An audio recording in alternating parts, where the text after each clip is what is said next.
Ben-Hur isn't just one of the greatest movies ever made, it's a defining moment in film history. Even after 66 years, it still sets the bar for epic filmmaking, the kind of spectacle that reminds us why movies exist in the first place. Stick around because we're about to explore the incredible film craft that makes Ben-Hur the film equivalent of a monument painted with light.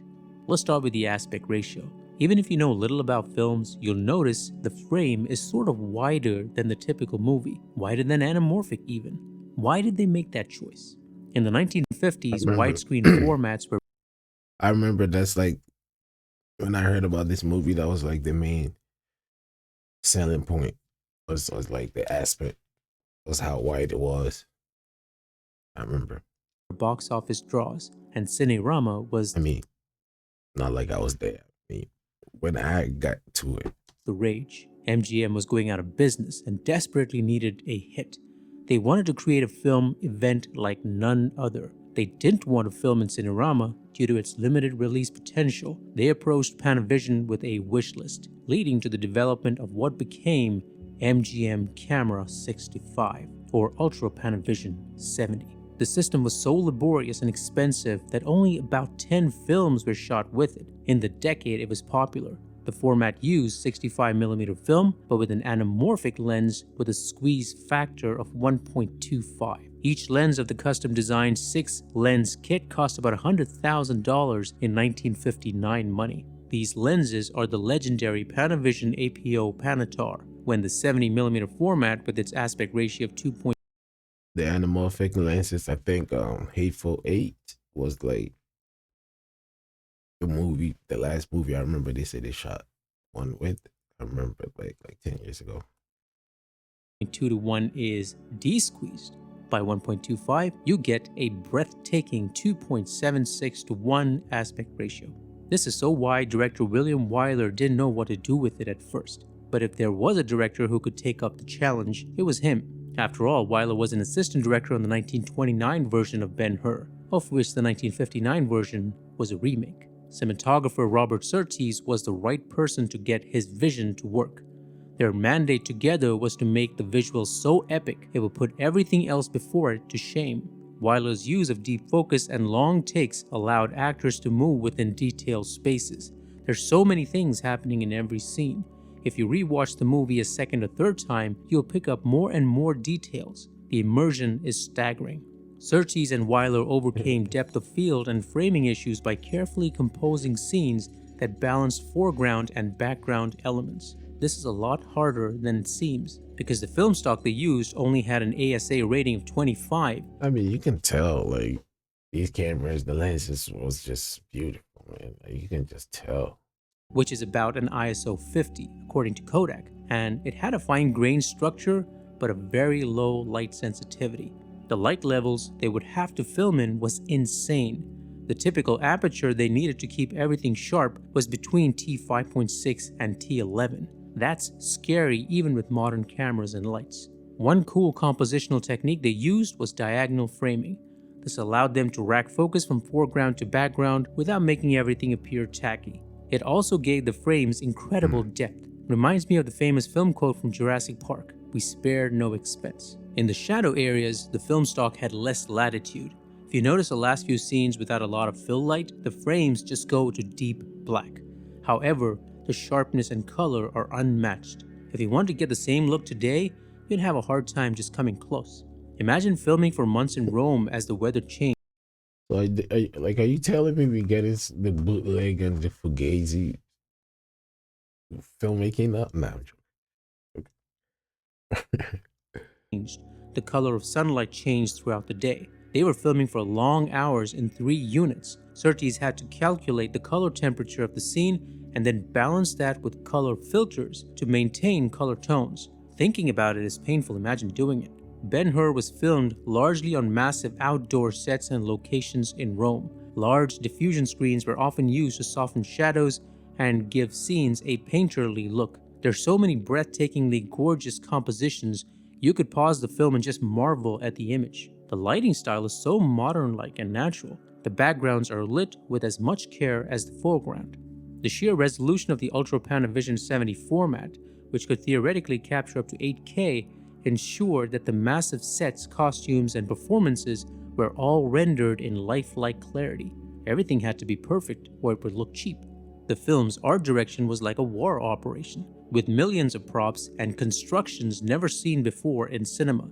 The reds of the Roman banners contrast sharply with the white robes of Judah Ben-Hur, symbolizing the clash between oppression and resistance. The symbolism in the movie is subtle but powerful. Let me point out just one powerful thread running through the film: water. It's a symbol of salvation. Every time someone is parched, physically or spiritually, a savior appears. This also happens when Ben-Hur rescues Arius at sea, where he is the savior. Later, Ben-Hur tries to return the gesture to Christ, but doesn't succeed. It didn't matter because in the world of Ben-Hur, Christ is the ultimate savior, and it is water that delivers the final miracle.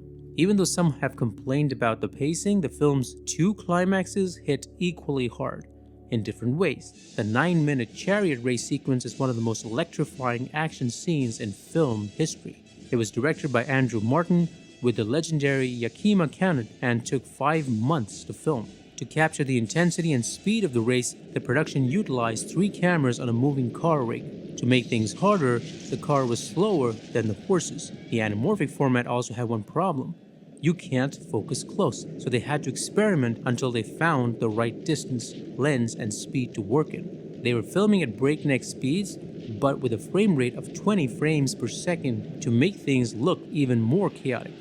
The two directors first filmed the wide shots and showed it to Wyler, and then they decided the number and type of close-ups that would be required for maximum impact.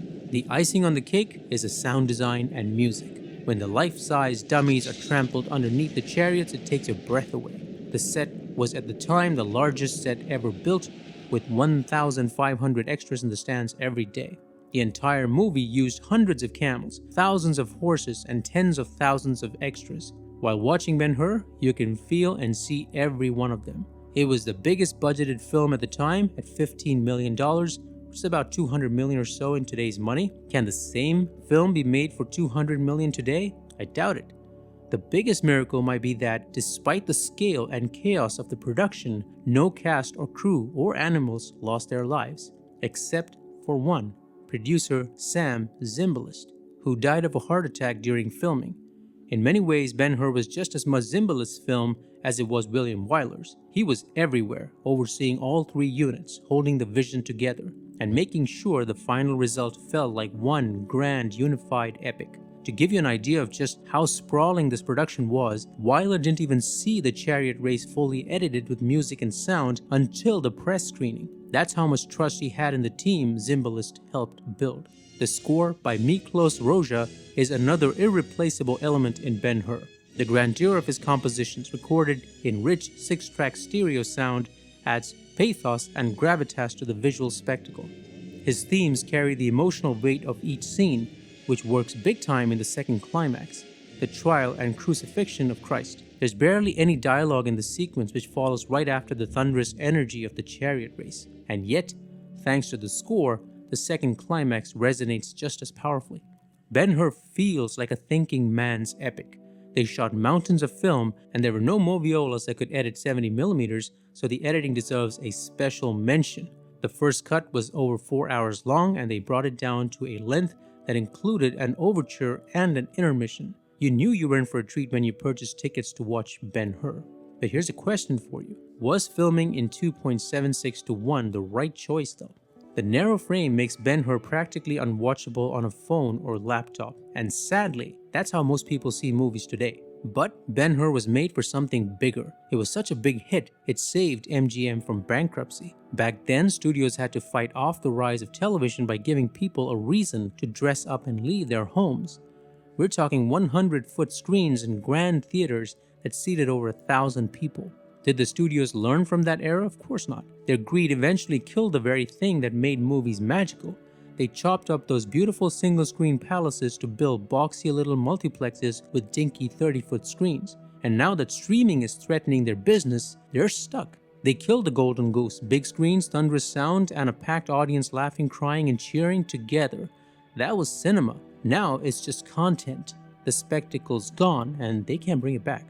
Even if someone remade Ben-Hur today, or better yet, re-released the original, you can't enjoy half the impact the original had. Imagine watching the chariot race or the sea battle. Speaking of the sea battle, it wasn't even in the script. It was filmed using miniature ships in a huge tank. An artificial lake with equipment capable of generating sea-sized waves was built at the studio in Rome to accommodate the galleys. A massive backdrop was erected to hide the city and hills in the background. For other scenes, they used matte paintings to fill in the rest. The amount of effort that went into Ben-Hur is mind-numbing. Every casting decision feels right because they spent months finding the right actors. William Wyler, being the perfectionist he was hard on his actors, and they He had to threw the repeat guy in the many fire. takes to get the language and performances right. Charles Heston is on record saying he didn't enjoy the experience at all, but he won an Oscar. Ben-Hur walked away with 11 Oscars. The only gripe I have is the credits. Surtees' Man, I credit love is the like an Panavision. afterthought, and Andrew Martin has no special mention as having directed the chariot race. It should tell you a lot about egos. Anyway, to answer the question, why does Ben-Hur still look like $1 trillion? It's the result of a grand, uncompromising artistic vision, technical innovation, and sheer dedication by thousands of people.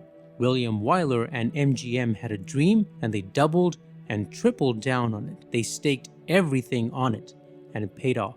If most of the films on Earth were destroyed and we had to pick one candidate to send to space for a future alien race or something, I wouldn't be mad if it were Ben-Hur, even if all the aliens have are mobile phone screens. Please, for the love of all things epic, watch Ben-Hur on the biggest screen you can find, with speakers that shake your walls and maybe scare your neighbors. Then do the right thing. Watch my next video on that same glorious setup. Or hey, rewatch this one. Ben-Hur is it's a great movie, and just the visual, the pictures and shit, it looks great. You know.